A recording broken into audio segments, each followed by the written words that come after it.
मेरी उम्र 36 साल है। मेरी लव मैरिज हुई थी। हम दोनों क्लास फेलोज थे और एक दूसरे को 6 साल से जानते थे। हम बेहतरीन दोस्त थे। दौरान तालीम ही हमने फ़ैसला कर लिया कि मेरे शौहर की जॉब में सेटल होने के बाद घर वालों की रजामंदी से हम शादी कर लेंगे। मेरे शौहर की जॉब के बाद हमारे घर वाले मिले और हमारी शादी हो गई। अल्लाह ने हमें एक बेटे से नवाजा। मुझे कॉलेज के ज़माने से ही अंदाज़ा था कि मेरा शौहर मिजाज के तेज़ हैं, इन्हें गुस्सा जल्दी आता है। लेकिन साथ रहने पर अंदाज़ा हुआ कि जब भी इन्हें गुस्सा आता है हमारा हमेशा झगड़ा होता है। मुझे हमेशा ये फील होता था कि वो मुझे कंट्रोल करने की कोशिश करते हैं। जब भी झगड़ा ज़्यादा होता मैं अपने बच्चे को लेके मायके चली जाती। मुझे मायके वाले मुझे सहारा देते, तसल्लियाँ देते कि इसने तुम्हें क्या लावारिस समझ रखा है। मेरी बहनें फ़ोन पे मेरे शौहर को बेनुकत सुनाती। बहरहाल सुलह सफाई हो जाती और मैं घर आ जाती। लेकिन ये बात हम दोनों जानते थे कि हम दोनों एक दूसरे से बहुत प्यार करते हैं और मैं अपने शौहर को कभी भी नहीं छोड़ना चाहती। लेकिन हर झगड़े के दौरान इन्हें ये ज़रूर कहती कि अगर मुझे छोड़ना है तो छोड़ दें। मुझे इल्म है कि ये सब मैं अपनी अना के लिए कहती हूँ।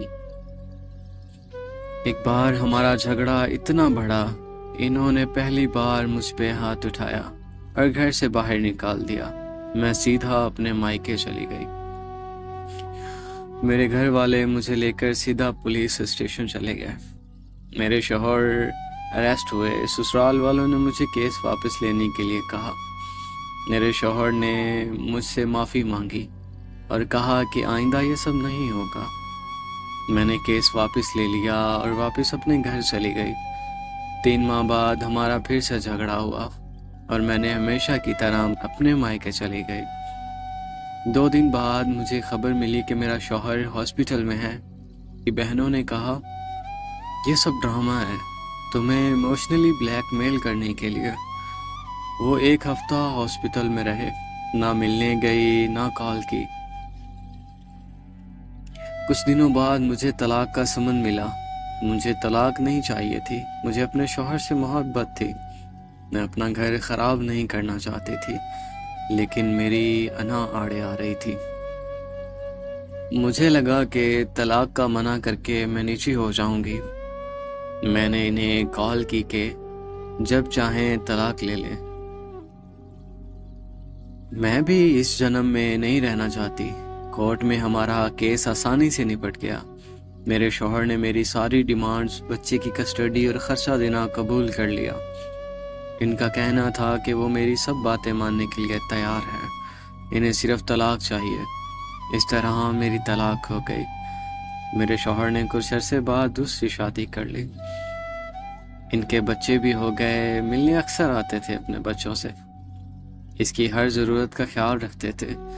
बच्चे का खर्चा मुझे पाबंदी से मिलता था, बल्कि मेरा गुजारा भी इन्हीं पैसों से होता था। मैं अपने बच्चे के साथ मैके में रहती थी। मेरी तमाम बहनें, भाई अपनी ज़िंदगी में बहुत खुश थे। मेरी वो बहनें जो खुद फ़ोन करके मेरे शौहर को बातें सुनाती थी, वो अब मुझ पे इल्ज़ाम ठहराती हैं मैं अपनी शादी नहीं बचा सकी। अगर मैंने हर बात में दूसरों को ना इन्वॉल्व किया होता, कभी कभी हमारे खैर ख्वाह ही हमें डुबोते हैं। मैं अभी भी ये नहीं कह रही कि मेरा शौहर या मेरी गलती नहीं है, लेकिन हमारे झगड़े इतने बड़े भी नहीं थे जिनकी वजह से तलाक ले ली जाती।